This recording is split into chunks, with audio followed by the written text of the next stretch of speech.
Hello दोस्तों, आप सभी का आपके अपने YouTube channel mission government teacher SP में स्वागत है। जैसा कि आपको पता है कि ये पेपर बीएड सेकेंड ईयर के लिए या मान लो कि बीए बीएड फोर्थ ईयर, उन सब के लिए ज्ञान एवं पाठ्यक्रम का वीडियो रहने वाला है। और जिसको भी इसकी पीडीएफ चाहिए, पीडीएफ के अंदर आपको सारे क्वेश्चन और उसके आंसर मिलेंगे। तो पीडीएफ आप ये जो नंबर दे रखे हैं आप उस पर मैसेज कर सकते हैं या आप टेलीग्राम चैनल ज्वाइन कर सकते हैं। तो पेपर आपका रहने वाला है नॉलेज एंड कुरिकुलम, ठीक है, ज्ञान एवं पाठ्यक्रम। तो शुरू करते हैं वीडियो को। सबसे पहले आप सभी वीडियो को लाइक करेंगे एंड चैनल को सब्सक्राइब करेंगे ताकि आने वाले वीडियो आप सभी तक पहुंचते रहे। और ये सभी विश्वविद्यालय, चाहे आप जेएनयू जोधपुर यूनिवर्सिटी है या जयपुर राजस्थान यूनिवर्सिटी या एमजीएसयू या कोई भी यूनिवर्सिटी, एमडीएसयू अजमेर, सभी यूनिवर्सिटी के लिए वीडियो बहुत ही महत्वपूर्ण है। ज्ञान एवं पाठ्यक्रम की बात करते हैं। सबसे पहला प्रश्न है कि ज्ञान के अर्थ को स्पष्ट करते हुए उसके महत्व, विशेषता, प्रकृति का वर्णन करो। बहुत ही अच्छा प्रश्न है। ज्ञान का अर्थ, मीनिंग ऑफ नॉलेज। ज्ञान एक संस्कृत शब्द है जिसका अर्थ होता है जानना, समझना या अनुभव करना। दोस्तों, ज्ञान का तात्पर्य किसी विषय, वस्तु, घटना या सत्य की सही और स्पष्ट जानकारी से यह अनुभव, अध्ययन, अवलोकन और चिंतन के माध्यम से प्राप्त होता है। यानी अगर छोटे रूप में बात करें तो ज्ञान वह प्रक्रिया है जिससे व्यक्ति सत्य को समझता है और उसे व्यवहार में उतारता है। फिर बात करते हैं ज्ञान का महत्व, यानी इंपॉर्टेंस ऑफ नॉलेज। ज्ञान का क्या महत्व है? तो ज्ञान का सबसे पहला पॉइंट आता है इसके अंदर कि व्यक्तित्व का विकास होता है। कैसे? तो ज्ञान व्यक्ति को सोचने, समझने और निर्णय लेने की शक्ति प्रदान करता है। और दूसरा पॉइंट है समाज सुधार, क्योंकि जिसके पास ज्ञान होगा, नॉलेज होगा, वही समाज में अच्छा छवि बना पाएगा, समाज में सुधार कर पाएगा। तो ज्ञान से सामाजिक बुराइयों को समझकर उसका समाधान निकाला जा सकता है। तीसरा पॉइंट आता है राष्ट्र निर्माण।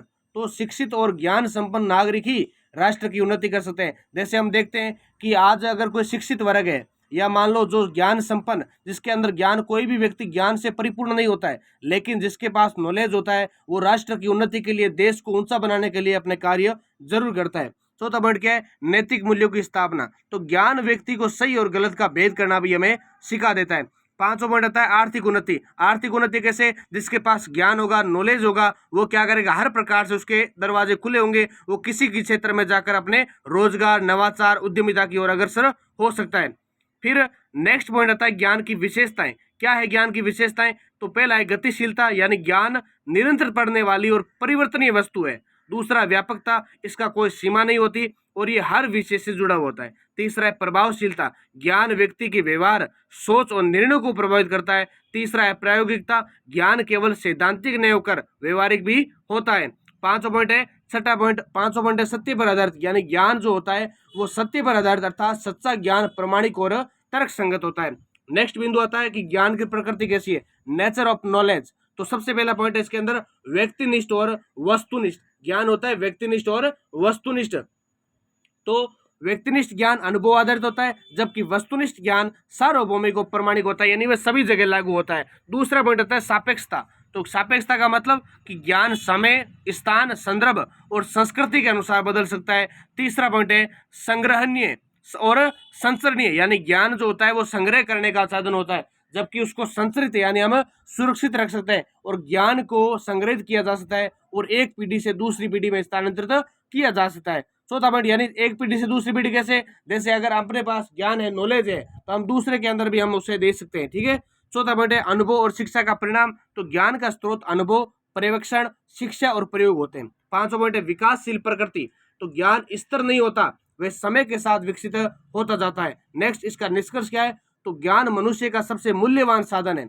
इसके बिना न तो व्यक्ति का, न समाज का और न ही राष्ट्र का विकास संभव है। ये केवल सूचना नहीं बल्कि सही उपयोग की समझ भी होती है। इसलिए शिक्षा के माध्यम से ज्ञान की प्राप्ति और उसका प्रयोग एक सभ्य और विकसित समाज की नींव रखता है। दूसरा प्रश्न क्या है? दूसरा प्रश्न है कि पाठ्यक्रम का अर्थ, मूल तत्व व आवश्यकता का विस्तार पूर्वक वर्णन करो। दोस्तों, क्या होता है पाठ्यक्रम? मीनिंग्स ऑफ कुरिकुलम, यानी पाठ्यक्रम एक ऐसी योजना, शैक्षिक प्रक्रिया होती है जिसके अंतर्गत विद्यार्थी को एक निश्चित समयावधि में शिक्षा दी जाती है और ये केवल पढ़ाए जाने वाले विषयों की सूची नहीं होती है, बल्कि इसमें छात्रों की शारीरिक, बौद्धिक, सामाजिक और नैतिक विकास को ध्यान में रखते हुए विभिन्न शिक्षण अधिगम क्रियाएं, अनुभव, मूल्य, गतिविधियां और मूल्यांकन की प्रक्रियाएं सम्मिलित होती है।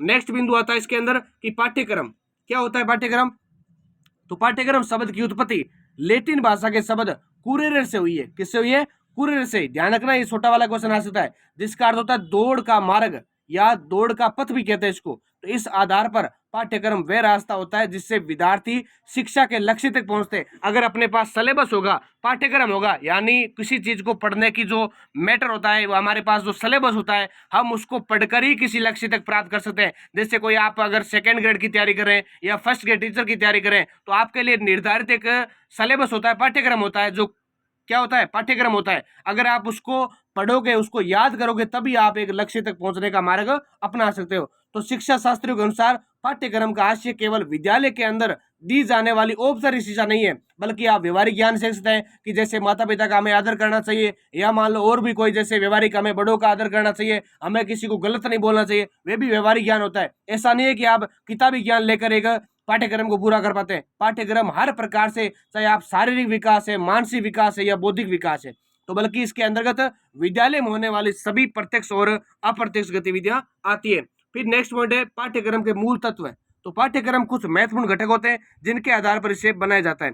सबसे पहला पॉइंट है उद्देश्य, यानी इसका एम्स क्या होता है। तो पाठ्यक्रम निर्माण का सबसे पहला और सबसे आवश्यक तत्व होता है उद्देश्य। शिक्षा का उद्देश्य ये तय करता है कि विद्यार्थियों को किन योग्यताओं, क्षमताओं और मूल्यों से संपन्न बनाना है। दूसरा पॉइंट क्या है, विषय वस्तु, इसका कॉन्टेक्ट क्या होगा। तो पाठ्यक्रम में वे समस्त विशेष सामग्री आती है जो विद्यार्थियों को दी जाती है। ये ज्ञान, तथ्य, अवधारणाएं, सिद्धांत और कौशल का संकलन करती है। तीसरा पॉइंट है शिक्षण विधियां, टीचिंग मेथड्स, विषय वस्तु को प्रभावी रूप से विद्यार्थियों तक पहुंचाने के लिए जिन पद्धतियों का प्रयोग होता है, वे पाठ्यक्रम का महत्वपूर्ण हिस्सा मानी जाती है। और इसे जैसे व्याख्यान, प्रश्नोत्तर, प्रोजेक्ट, सहयोगात्मक अधिगम आदि इसके अंतर्गत आते हैं। चौथा पॉइंट क्या है, चौथा पॉइंट है कि मूल्यांकन एक सुनिश्चित करता है कि विद्यार्थी ने क्या सीखा है। चौथा पॉइंट मूल्यांकन है। तो एक मूल्यांकन क्यों आवश्यक है, क्योंकि हमें बताता है कि विद्यार्थी ने क्या सीखा है, पाठ्यक्रम के उद्देश्यों की पूर्ति किस हद तक हुई है। इसमें परीक्षा, मौखिक परीक्षण, लेखन कार्य, व्यवहार मूल्यांकन आदि इसके अंतर्गत सम्मिलित होते हैं। पांचवा पॉइंट है सहगामी गतिविधियां, जैसे खेलकूद हो गया, संगीत हो गया, चित्रकला हो गई, नाटक आदि को पाठ्यक्रम में शामिल किया जाता है ताकि विद्यार्थियों का क्या हो सके, सर्वांगीण विकास किया जा सके। फिर नेक्स्ट पॉइंट है पाठ्यक्रम की आवश्यकता। क्या होती है पाठ्यक्रम की आवश्यकता, तो ये शिक्षकों को स्पष्ट दिशा देता है कि उन्हें क्या पढ़ाना है और कैसे पढ़ाना है। दूसरा पॉइंट है विद्यार्थियों के सर्वांगीण विकास को सुनिश्चित करता है, केवल बौद्धिक नहीं बल्कि सामाजिक, भावनात्मक और नैतिक विकास इसे होता है। तीसरा कि वे विद्यालय शिक्षा को सामाजिक आवश्यकताओं और राष्ट्रीय लक्ष्यों से जोड़ता है। चौथा पॉइंट है शिक्षण प्रक्रिया को व्यवस्थित और उद्देश्यपूर्ण बनाता है। पांचवा पॉइंट है मूल्यांकन और शैक्षणिक प्रगति की समीक्षा के लिए आधार प्रदान करता है। छठा पॉइंट है शिक्षकों और शिक्षार्थियों दोनों के लिए एक समान मार्गदर्शन प्रणाली स्थापित करता है। ये हुआ दोस्तों दूसरा क्वेश्चन। तीसरा क्वेश्चन क्या है कि पाठ्यचर्या अभियांत्रिकी का अर्थ व इसके विभिन्न चरणों का वर्णन करो। पाठ्यचर्या अभियांत्रिकी क्या होती है, तो पाठ्यचर्या अभियांत्रिकी अर्थ होता है कि शिक्षा प्रणाली में विद्यार्थियों की आवश्यकताओं, समाज की अपेक्षाओं तथा ज्ञान के विविध क्षेत्रों को ध्यान में रखते हुए एक सुव्यवस्थित पाठ्यक्रम का निर्माण, उसका विकास, कार्यान्वयन तथा मूल्यांकन करना पाठ्यचर्या अभियांत्रिकी होता है। ये एक वैज्ञानिक प्रक्रिया है जिसमें विभिन्न चरणों के माध्यम से एक प्रभावशाली, उद्देश्यपूर्ण और व्यवहारिक पाठ्यक्रम तैयार किया जाता है। इसे पाठ्यचर्या विकास प्रक्रिया भी कहा जाता है। फिर नेक्स्ट पॉइंट आता है कि पाठ्यचर्या अभियांत्रिकी के प्रमुख चरण क्या है। तो सबसे पहला है आवश्यकताओं का विश्लेषण, यानी समाज, राष्ट्र, विद्यार्थी, शिक्षक व रोजगार क्षेत्र की आवश्यकताओं का अध्ययन किया जाता है। नेक्स्ट वर्तमान सामाजिक, सांस्कृतिक व तकनीकी परिवर्तनों को ध्यान में रखा जाता है। दूसरा पॉइंट है उद्देश्यों का निर्धारण करना। तो पाठ्यचर्या के सामान्य, विशिष्ट और व्यवहारिक उद्देश्यों को तय किया जाता है। उद्देश्यों में संज्ञानात्मक, भावनात्मक व क्रियात्मक पक्षों को शामिल किया जाता है। तीसरा पॉइंट है सामग्री का चयन है संगठन। तो विषय वस्तु का चयन किया जाता है, इसमें विद्यार्थियों की उम्र, स्तर और सामाजिक आवश्यकताओं के अनुसार किया जाता है। नेक्स्ट पॉइंट आता है इसके अंदर कि चौथा पॉइंट है अनुभव का निर्धारण करना। कैसे, तो विद्यार्थियों के लिए उपयुक्त शिक्षण अधिगम अनुभव तय किया जाता है, जैसे परियोजनाएं बनाना, प्रयोग करना, संवाद करना, शैक्षिक यात्रा करना। और पांचवा पॉइंट है कार्यान्वयन, यानी पाठ्यचर्या को कक्षा में लागू कैसे करना है, शिक्षक की भूमिका इसके अंदर क्या चरण हो गए और पाठ्यक्रम को कैसे बेहतर व्यवहार में लाया जा सकता है। फिर 6 नंबर पॉइंट है मूल्यांकन करना। तो पाठ्यक्रम की, पाठ्यचर्या की प्रभावशीलता की जांचा जाता है और क्या उद्देश्यों की प्राप्ति हुई है नहीं, आवश्यकता अनुसार सुधार कर पुनः पाठ्यचर्या में परिवर्तन लाया जाता है। फिर नेक्स्ट पॉइंट आता है इसके अंदर निष्कर्ष को देखेंगे हम फिर 4 नंबर क्वेश्चन है कि अध्ययन विषय की पाठ्यक्रम को सामग्री के संगठन में ध्यान रखते हुए योग्य तथ्यों का वर्णन करो। दोस्तों, पालक की रुचि और क्षमताओं का ध्यान करना। दूसरा पॉइंट है समाज और संस्कृति की प्रासंगिकता लेना। तीसरा आत्म अनुभव और जीवन उपयोगिता। चौथा पॉइंट है क्रमबद्धता और निरंतरता। और 5 नंबर पॉइंट है संतुलन और समग्रता। 6 नंबर लचीलापन। 7 नंबर अधिगम को मनोवैज्ञानिक प्रक्रिया का ध्यान करवाना। 8 नंबर सक्रिय सहभागिता और रचनात्मकता का ध्यान करना इसके अंतर्गत आता है। 9 नंबर समसामयिकी मुद्दों का समावेश करना। फिर 10 नंबर मूल्य शिक्षा का समावेश करना इसके अंतर्गत आता है। 9 नंबर 5 नंबर क्वेश्चन है राष्ट्रीय एकता का अर्थ एवं शिक्षा के उद्देश्य और शिक्षा में किस प्रकार उपयोगी है, विस्तार से समझाइए।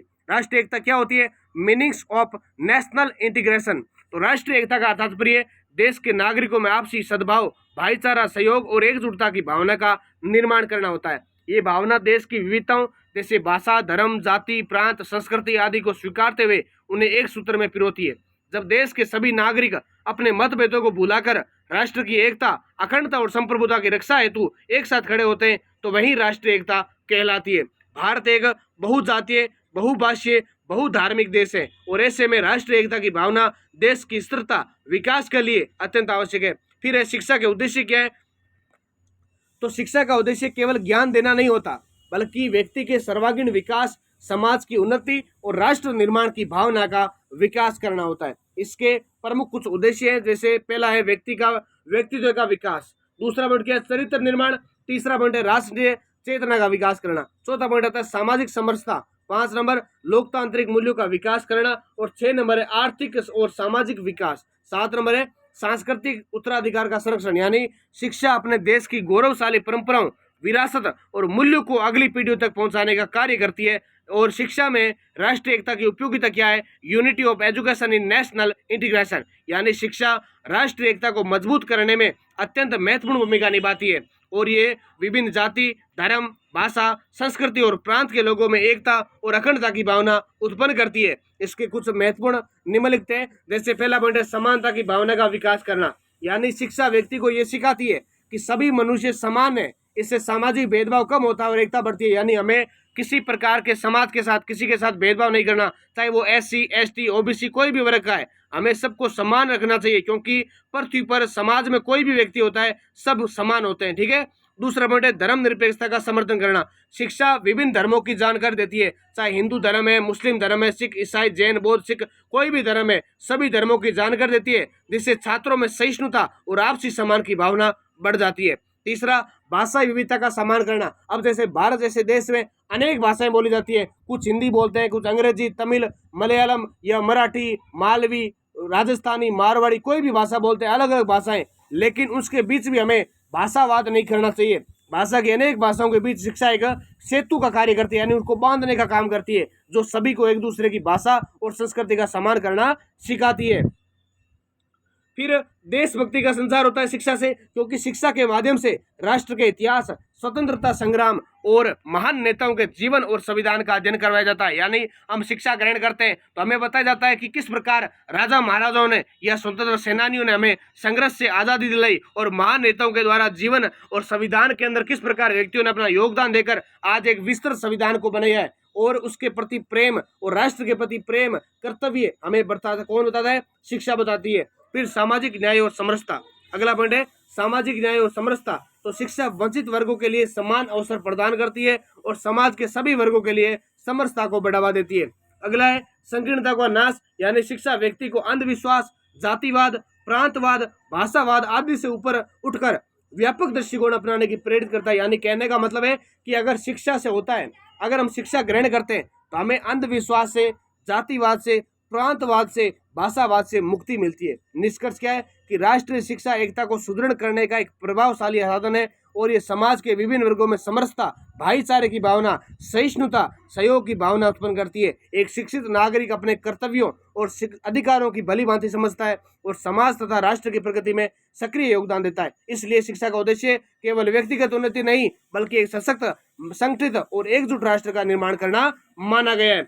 फिर नेक्स्ट पॉइंट क्या है प्रश्न कि पाठ्यचर्या परिवर्तन को प्रभावित करने वाले कारक कौन कौन से, सिर्फ आपको कारक बताऊंगा और बाकी आपको पीडीएफ लेनी है। पीडीएफ लोगे, आप मैसेज करोगे तो आपको पीडीएफ मिल जाएगी। लेकिन अभी तक अगर आपने वीडियो को लाइक और चैनल को सब्सक्राइब नहीं किया है, सबसे पहले करें, क्योंकि ये वीडियो सभी विश्वविद्यालयों के लिए, चाहे आप अजमेर विश्वविद्यालय, जयपुर, जोधपुर, जेएनयू, कोई भी बीकानेर विश्वविद्यालय, सभी के लिए वीडियो बहुत ही महत्वपूर्ण है। तो आप इसको ध्यान से देखें और वीडियो को लाइक एंड शेयर जरूर करें।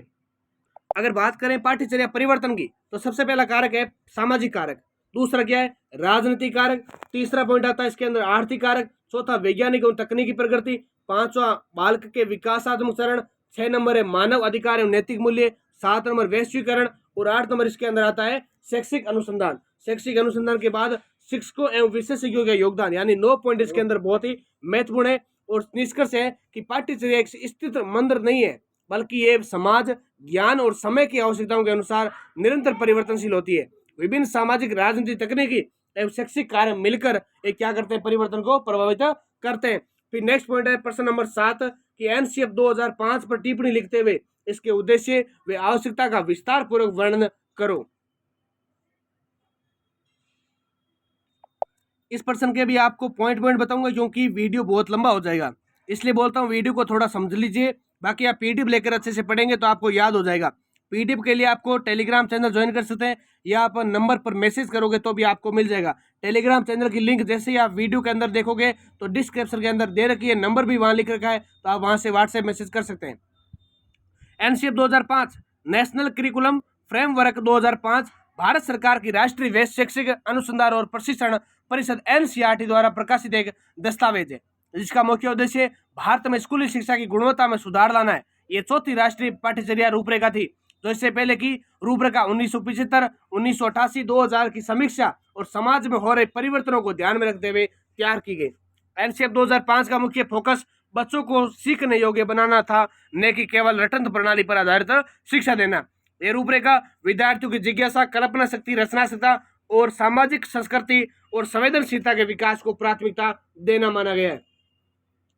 फिर एनसीएफ 2005 के उद्देश्य क्या है, तो सीखना केंद्रित करना, समग्र विकास पर बल देना, ज्ञान का निर्माण करना और समावेशी शिक्षा देना, लोकतांत्रिक मूल्यों को बढ़ावा देना, मूल्य आधारित शिक्षा देना। और एनसीएफ 5 की आवश्यकता क्या है, तो रटंत प्रणाली से मुक्ति कराना, बोझिल पाठ्यक्रम का हल करवाना, समाज और संस्कृति के जुड़ाव।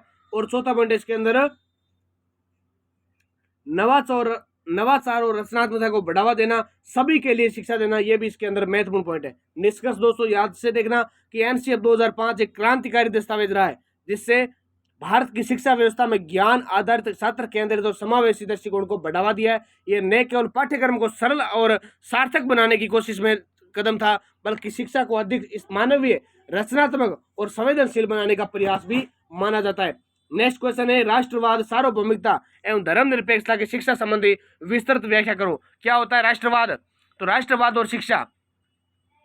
राष्ट्रवाद एक ऐसी भावना जो व्यक्ति को अपने देश के प्रति प्रेम, निष्ठा, समर्पण की प्रेरणा देती है। राष्ट्रवाद में राष्ट्रीय एकता, संस्कृति, इतिहास, भाषा और प्रेरणा परंपराओं के प्रति गर्व की भावना समाहित होती है। शिक्षा के माध्यम से राष्ट्रवाद को सकारात्मक दिशा दी जाती है। और शिक्षा में राष्ट्रवाद का उद्देश्य किस प्रकार है, तो विद्यार्थियों में देशभक्ति की भावना का विकास करना, देश की सांस्कृतिक विरासत और राष्ट्रीय गौरव परिचय कराना, राष्ट्रीय पर्व, प्रतीक आदि का सम्मान करवाना, राष्ट्र समाज में एकता, अखंडता और भाईचारे को प्रोत्साहित करना और देश की सामाजिक आर्थिक समस्याओं के प्रति समाधान। निष्कर्ष हो गया इसका। फिर सार्वभौमिकता और शिक्षा अंडर यूनिवर्सलिज्म एंड एजुकेशन। सार्वभौमिकता का अर्थ क्या है, समस्त, यूनिवर्सल, ठीक है, समस्त मानव जाति को एक समान दृष्टि से देखना, जाति, रंग, धर्म, भाषा, राष्ट्र के आधार पर भेदभाव नहीं करना। ये विचार मानव अधिकारों, शांति, समानता और वैश्विक भाईचारे पर आधारित माना गया है। शिक्षा में सार्वभौमिकता का उद्देश्य क्या है, तो विद्यार्थियों को वैश्विक दृष्टिकोण प्रदान करना, अंतर्राष्ट्रीय शांति, सहयोग और मानवाधिकारों की शिक्षा देना, विविध संस्कृतियों के प्रति सम्मान करना, विद्यार्थियों को वैश्विक नागरिक बनाना, सतत विकास, पर्यावरण संरक्षण और वैश्विक समस्याओं की समझ बनाना इसका उद्देश्य माना जाता है। फिर 3 नंबर है धर्मनिरपेक्षता और शिक्षा। क्या है धर्मनिरपेक्षता, तो राज्य और धर्म का पृथक्करण, अर्थात सरकार किसी एक धर्म को न तो बढ़ावा देती है और न ही किसी धर्म का विरोध करती है। भारतीय संविधान के अनुसार भारत एक धर्मनिरपेक्ष राष्ट्र है। शिक्षा में धर्मनिरपेक्षता का उद्देश्य क्या है, तो सभी धर्मों के प्रति सम्मान की भावना पैदा करना, धार्मिक असहिष्णुता, कट्टरता का विरोध, भेदभाव और विद्यार्थियों की धार्मिक सहिष्णुता, चाहे भाईचारा, मानवता की भावना रखना और विभिन्न धर्मों के मूलभूत सिद्धांतों की जानकारी देना, धर्म आधारित हिंसा, अंधविश्वास, पूर्वाग्रहों से समाप्त करना, ये इसका होता है। फिर समग्र निष्कर्ष, तो राष्ट्रवाद, सार्वभौमिकता और धर्म निरपेक्षता तीनों ऐसे मूल्य जो यदि शिक्षा प्रणाली में संतुलित रूप से समाहित किए जाए तो एक ऐसा समाज निर्मित किया जा सकता है जिससे व्यक्ति अपने राष्ट्र से प्रेम करता है, समस्त मानवता का हित चाहता है और सभी धर्मों के प्रति सम्मान रखता है। नेक्स्ट क्वेश्चन, ज्ञान, सूचना, प्रशिक्षण और कौशल में अंतर स्पष्ट करो। ज्ञान बता दिया मैंने आपको, परिभाषा इसकी दोबारा बताने की जरूरत नहीं है। सूचना क्या है? इंफॉर्मेशन। सूचना तथ्यों, आंकड़ों या समाचारों का वे रूप है जो हमें किसी विशेष विषय के बारे में जानकारी प्रदान करता है और ये कच्चा डेटा होता है जो अभी विश्लेषित या समझा नहीं गया है। सूचना सीमित और सतही होती है और केवल जानने की क्षमता, समझने की नहीं होती है। उदाहरण थे, भारत की जनसंख्या 140 करोड़ है, ये एक सूचना है। हमें इसे भारत की सामाजिक स्थिति के बारे में गहराई से कुछ समझ नहीं सकते। प्रशिक्षण क्या था? ट्रेनिंग। तो प्रशिक्षण वे प्रक्रिया जिसके माध्यम से व्यक्ति को किसी विशेष कार्य को करने की विधियों, नियमों की जानकारी दी जाती है ताकि वे कार्य को कुशलतापूर्वक कर सके। प्रशिक्षण व्यवहारिक होता है और इसमें अभ्यास की विशेष भूमिका पाई जाती है। वे नौकरी, व्यवसाय आदि के अंदर काम आते हैं। उदाहरण, एक शिक्षक को स्मार्ट क्लास का उपयोग करना सिखाना इसके अंतर्गत आता है। फिर एक कौशल क्या है? स्किल। तो कौशल किसी कार्य को प्रभावी, सटीक और दक्षता से करने की क्षमता है जो अभ्यास, अनुभव और कौशल से, प्रशिक्षण से विकसित होती है और ये शारीरिक और मानसिक दोनों तरह की हो सकती है और कौशल प्रदान आधारित होता है। फिर जैसे कंप्यूटर हो गया, टाइप राइटिंग हो गया, भाषण देना इसके अंतर्गत आता है। ठीक है। फिर नेक्स्ट क्वेश्चन, ये क्वेश्चन भी आप देख लेना। SMGSG मॉडल किस देश में विकसित हुआ? तो आप अमेरिका कर देना। बाकी छोटा वाला क्वेश्चन आए तो वैज्ञानिक तक देना। अमेरिका उत्पत्ति हो गई 1858 में, अमेरिका शुरुआत हुआ, उपग्रह हुए, फिर प्रोजेक्ट बना, शुरुआत हुई विशेषकर गणित और विज्ञान की गुणवत्ता के लिए। नवगठित पाठ्यक्रम हो गया, बीज गणित, संभाव्यता थ्योरी, मैट्रिक्स, ये सब आते हैं इसके अंदर। ठीक है। फिर नेक्स्ट क्वेश्चन के अंदर चलते हैं हम। अगला प्रश्न है कि राष्ट्रीय शिक्षा नीति 2020 पर एक लेख लिखो। ये बहुत ही महत्वपूर्ण प्रश्न है। राष्ट्रीय शिक्षा नीति 2020। भारत में शिक्षा नीति का उद्देश्य न केवल शिक्षण प्रणाली को सुदृढ़ बनाना होता है बल्कि सामाजिक, सांस्कृतिक और आर्थिक विकास में सहायक बनाना होता है। भारत की तीसरी और नवीनतम राष्ट्रीय शिक्षा नीति NEP 2020 को 29 जुलाई 2020 को घोषित किया गया। ये नीति 1986 की शिक्षा नीति की स्थान लेती है और 21वीं सदी की आवश्यकताओं को ध्यान में रखते हुए तैयार की गई है। इसके उद्देश्य क्या है? एक तो समावेशी, समान और गुणवत्तापूर्ण शिक्षा प्रदान करना। दूसरा, रचनात्मकता, आलोचनात्मक सोच। तीसरा, भारतीय मूल्यों, वैश्विक दृष्टिकोण। चौथा, शिक्षा में तकलीफ, डिजिटल संसाधन। 5 नंबर, भाषा, विज्ञान, गणित, कला, खेल। 6 नंबर, व्यवसायिक ज्ञान हो गया, कौशल विकास हो गया। विशेषताएं आप देख सकते हैं जैसे नई संरचनाएं 5+3+3+4 प्रणाली। ठीक है, परिवर्तन है तो इसके अंदर 10+2 प्रणाली के स्थान पर 5+3+3+4 संरचना लागू हुई है, यानी 5 वर्ष का फाउंडेशनल स्टेज होगा। 3 साल आंगनवाड़ी, 2 साल कक्षा 1 से 2, 3 वर्ष बाद के में क्या हो जाएगा? कक्षा 3 और 5, 3 वर्ष फिर क्या हो गया? कक्षा 6 से 8, 4 वर्ष का यानी 9 से 12। ये हमने क्या होता है? प्रणाली है। ठीक है। मातृभाषा में शिक्षा होगी प्राथमिक स्तर पर कक्षा 5 तक और बिना बोर्ड परीक्षा का डर 10वीं और 12वीं परीक्षा को आसान और योग्यता आधारित बनाया जाएगा। कोडिंग और व्यवसायिक शिक्षा होगी कक्षा 6 से। व्यवसायिक उच्च शिक्षा में सुधार कैसे? तो राष्ट्रीय शिक्षा आयोग HECI उच्च शिक्षा की गुणवत्ता और नियमन के लिए एकल इकाई होगा। बहुविषयक शिक्षा होगी, क्रेडिट बैंक प्रणाली इसके अंदर लागू होगी। ये इस प्रकार आप देख सकते हैं। 4 वर्षीय डिग्री कार्यक्रम, BA BEd अभी जैसे चल रहे हैं, आप कर रहे हैं BA BEd 4th ईयर या BA BEd 1st year, BSc BEd, ये सब इसके अंदर आता है। MPhil समाप्त किया जाएगा। MPhil को खत्म करके स्नातकोत्तर के बाद सीधे PhD आप कर सकते हैं। फिर शिक्षक शिक्षा और प्रशिक्षण यानी 2023 से BEd 4 वर्ष अनिवार्य डिग्री होगी। नवाचार, कौशल विकास पर जोर होगा। राष्ट्रीय शैक्षिक मूल्यांकन केंद्र NTA शिक्षक चयन में पारदर्शिता, गुणवत्ता सुनिश्चित करने के लिए लागू किया जाएगा। डिजिटल शिक्षा का विस्तार होगा इससे। फिर नीति की विशेष उपलब्धियां, समावेशिता, पिछड़े वर्गों को शिक्षा पहुंचाना, रोजगार में शिक्षा, कौशल आधारित शिक्षा देना, भारतीयों का बोध करवाना, भाषाओं, सांस्कृतिक मूल्यों का। फिर चुनौतियां, इसके अंदर राज्यों का सहयोग करना जरूरी है। ग्रामीण क्षेत्रों में समस्या बन सकती है, जागरूकता बड़ी चुनौती है। ये आप इस प्रकार लिख सकते हैं। फिर नेक्स्ट क्वेश्चन है, पाठ्य पुस्तकों के माध्यम से विचारधारा व सत्ता का प्रभाव समझाते हुए अनुभवात्मक ज्ञान की विशेषताएं, आवश्यकता बताओ। ठीक है। तो पाठ्य पुस्तक केवल ज्ञान का स्रोत नहीं होता, केवल वे विशेष राजनीतिक, सामाजिक और सांस्कृतिक विचारधारा को प्रस्तुत करता है। इसके आधार पर लिख सकते हैं। पॉइंट कोई है तो बता देता हूँ आपको इंपॉर्टेंट। अनुभवात्मक ज्ञान की आवश्यकता होती है इसके अंदर। फिर उदाहरण द्वारा समझाए जाते हैं। निष्कर्ष, आपने पाठ्य पुस्तक के शिक्षण का मूल आधारित होती है। लेकिन जब वह सत्ता या विचारधारा से प्रभावित होती है तो इसमें एक तरफा दृष्टिकोण आ सकता है। ऐसे में अनुभवात्मक ज्ञान आवश्यक माना जाता है। सारे क्वेश्चन दे रखे हैं, जितने क्वेश्चन आपके पेपर में आएंगे वही क्वेश्चन मैं इस वीडियो के अंदर करवा रहा हूँ, इसलिए बोल रहा हूँ वीडियो को अच्छे से देखें, आप लाइक शेयर करेंगे ताकि आप पीडीएफ ले सकते हैं। पीडीएफ के लिए आप मैसेज कर सकते हैं, नंबर दे रखे हैं, दोबारा बोल देता हूँ 895585785777। आप नंबर पे कॉल करोगे तो आप ये मैसेज करोगे व्हाट्सएप तो आपको मिल जाएगी। टेलीग्राम चैनल ज्वाइन करोगे, वहाँ से भी आपको जानकारी मिल जाएगी।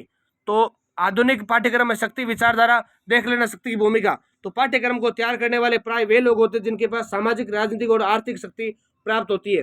ये शक्ति पाठ्यक्रम के माध्यम से निश्चित ज्ञान, भाषा, संस्कृति या नैतिकता को बढ़ावा देती है। फिर दूसरा, विचारधारा की भूमिका। तो पाठ्यक्रम किसी न किसी विचारधारा को दर्शाता और प्रसारित करता है, जैसे राष्ट्रवाद, पूंजीवाद, समाजवाद। ये विचारधारा शिक्षा के माध्यम से विद्यार्थियों के मानसिक ढांचे को प्रभावित करती है। उदाहरण, स्वतंत्रता के बाद भारत के पाठ्यक्रम में राष्ट्रीय एकता का बढ़ावा देना। नियंत्रण की भूमिका हो गई। फिर निष्कर्ष हो गया। चौदह क्वेश्चन है, क्वेश्चन नंबर 14, ज्ञान सर्जन से आप क्या समझते हैं? ज्ञान प्राप्त करने के मुख्य स्रोतों का वर्णन करो। ज्ञान सर्जन से तात्पर्य, मीनिंग ऑफ नॉलेज क्रिएशन। तो ज्ञान सर्जन से तात्पर्य है कि नवीन विचारों, अनुभव, तथ्यों और सूचनाओं के आधार पर नए ज्ञान का निर्माण करना। ये प्रक्रिया व्यक्ति के सोचने, समझने, विश्लेषण करने और रचनात्मक गतिविधियों द्वारा विकसित होती है। ये केवल जानकारी को एकत्रित करने की प्रक्रिया नहीं, बल्कि जानकारी को समझकर उसमें नयापन जोड़ना और उसे सामाजिक, सांस्कृतिक या शैक्षणिक रूप से उपयोगी बनाना ज्ञान सर्जन कहलाता है। ज्ञान प्राप्त करने के मुख्य स्रोत तो अनुभव हो गया, एक्सपीरियंस हो गया, दूसरा इंद्रिय बोध हो गया, तीसरा प्रमाण हो गया, चौथा तर्क व विश्लेषण हो गया, 5 नंबर पठन पाठन, 6 नंबर अनुसंधान, फिर नेक्स्ट अनुकरण हो गया, 7 नंबर क्या हो गया? अनुकरण। और निष्कर्ष की बात करें तो निष्कर्ष इसका आ जाता है। 15 नंबर क्वेश्चन है, बाल केंद्रित पाठ्यक्रम को समझाते हुए प्रशिक्षण व प्रशिक्षण में अंतर बताओ। ये क्वेश्चन आपको अच्छे से बताऊंगा। बाल केंद्रित पाठ्यक्रम वे पाठ्यक्रम होता है जो बच्चे को शिक्षा के केंद्र में रखता है। इसका मुख्य उद्देश्य बच्चों की रुचि, आवश्यकता, योग्यता और मानसिक स्तर के अनुसार सीखने की प्रक्रिया को सरल, रोचक और अनुभवात्मक बनाना माना जाता है, जबकि बच्चा स्वयं सीखने की प्रक्रिया में सक्रिय भागीदारी होता है। ये पाठ्यक्रम बच्चों के सर्वांगीण विकास जैसे बौद्धिक, सामाजिक, भावनात्मक एवं नैतिक को ध्यान में रखते तैयार करता है। इसमें खेल, गतिविधियां, परियोजना और समाज को विशेष ध्यान दिया जाता है। फिर शिक्षण प्रशिक्षण अंतर। तो शिक्षण एक व्यापक प्रक्रिया है जिसका उद्देश्य विद्यार्थियों में ज्ञान, सोचने की क्षमता, मूल्य विकास करना होता है। जबकि बात करें प्रशिक्षण तो व्यवहारिक प्रक्रिया है जिसका उद्देश्य किसी विशेष कार्य को करने की योग्यता, कौशल प्रदान करना होता है। इसमें कार्यों की पुनरावृत्ति, दक्षता, व्यवहारिकता पर बल दिया जाता माना जाता है। 16 नंबर क्वेश्चन है, धार्मिक ज्ञान और वैज्ञानिक ज्ञान का विस्तार पर वर्णन करो। बहुत ही अच्छा प्रश्न है, आप इसको समझ लेना, अच्छे से पढ़ लेना, ठीक है। टाइम कम है इसलिए बोल रहा हूँ, जल्दी जल्दी आपको बता रहा हूँ। वीडियो बनाया आपके लिए लेकिन मेरे पास टाइम नहीं था क्योंकि बहुत अर्जेंट काम के, लेकिन आपको फिर भी बोल रहा हूँ कि इतना वीडियो दे दिया। आप अगर इसको देखोगे और पीडीएफ लोगे तो आपके लिए बहुत ही महत्वपूर्ण होगा। बता देता हूँ, वैज्ञानिक ज्ञान की विशेषताएं। तर्क और प्रमाण आधारित होता है, परिवर्तनशील होता है, प्रयोगात्मक होता है, सार्वभौमिक होता है, व्यवहारिक ज्ञान उपयोग इसके अंदर आता है। 17 नंबर क्वेश्चन आपके लिए, शिक्षण अधिगम में वर्दी व विस्तृतकालय की भूमिका को स्पष्ट करो। तो शिक्षण अधिगम से वर्दी का तात्पर्य सीखने सिखाने की प्रक्रिया को अधिक प्रभावी, रोचक और विद्यार्थी केंद्रित बनाना इसका केंद्र होता था, ठीक है। शिक्षण अधिगम में वर्दी के उपाय, सक्रिय भागीदारी, माध्यमों का उपयोग, नवाचार विधियां, फीडबैक और मूल्यांकन, ज्ञान का व्यवहारिक प्रयोग करना। पुस्तकालय भूमिका तो पुस्तकालय विस्तार से ज्ञान स्रोत होता है, स्वाध्याय को बढ़ावा देता है और पठन कौशल का विकास होता है, अध्यापक के लिए सहायक होता है, मौलिकता व अनुसंधान होता है। निष्कर्ष। अगला क्वेश्चन है, एकीकृत पाठ्यचर्या से आप क्या समझते हैं? इसको विस्तार पूर्वक समझाइए। ये भी क्वेश्चन आपके पेपर में आएगा। तो एकीकृत पाठ्यचर्या, इंटीग्रेटेड करिकुलम, ये एक ऐसा शैक्षिक दृष्टिकोण है जिसमें विभिन्न विषयों को आपस में जोड़कर पढ़ाया जाता है ताकि विद्यार्थियों को समग्र रूप से ज्ञान प्राप्त हो सके। इसका उद्देश्य विषयों की जानकारी पारंपरिक सीमाओं को तोड़कर जीवन से जुड़ा हुआ अर्थपूर्ण और व्यवहारिक ज्ञान प्रदान करना होता है। एकीकृत पाठ्यचर्या की परिभाषा तो ऐसा होता है जिसमें विभिन्न विषयों, अवधारणाओं, कौशलों, अनुभवों को एक साथ जोड़कर एक प्रकार से प्रस्तुत किया जाता है जिससे विद्यार्थी उसे अपने जीवन परिवेश में जोड़ सके।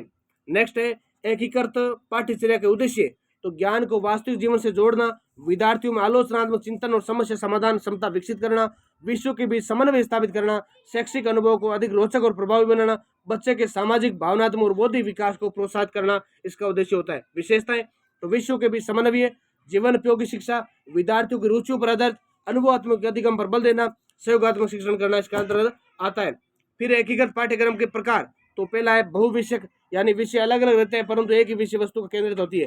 दूसरा अंतर विषयक और तीसरा आता है पार विषय, चौथा एकीकृत पाठ्यक्रम के लाभ, बच्चों के समग्र विकास करना, रटन के बजाय समझ आधारित होना और बच्चों की रुचि को बढ़ावा देना। ठीक है, तो इसके अंदर आता है उदाहरण, यदि जल पानी विषय को बनाता है तो विज्ञान में जल सक्रिय चक्र होता है। ये था आपके लिए बहुत ही महत्वपूर्ण और इतने ज्यादा क्वेश्चन। तो सभी टेलीग्राम चैनल ज्वाइन करें आगे सेकंड ग्रेड के लिए महत्वपूर्ण नोट्स। रीट मुख्य परीक्षा अगर कोई तैयारी कर रहे हैं तो आपको नोट्स उपलब्ध करवाए जाएंगे फ्री, इसका कोई चार्ज नहीं है। आपको जितने भी नोट्स आते हैं वो टेलीग्राम हस्तलिखित है या प्रिंटेड है, कोई भी नोट्स है तो आपको दे दिए जाएंगे। इसलिए आप Telegram channel mission government teacher SP search करोगे या मान लो आप अगर देखोगे तो आपको मिल जाएगा, आप mission government teacher SP search करो, वरना आप लिंक आपको टेलीग्राम चैनल या व्हाट्सएप चैनल के माध्यम से भेज देंगे। इसी के साथ आप वीडियो को ज़्यादा से ज़्यादा दोस्तों में शेयर करें, चाहे किसी विश्वविद्यालय कोई भी दोस्त है उसको भेजें जिनके ये सिलेबस है या पेपर है, और बाकी पीडीएफ के लिए आप मैसेज कर सकते हैं।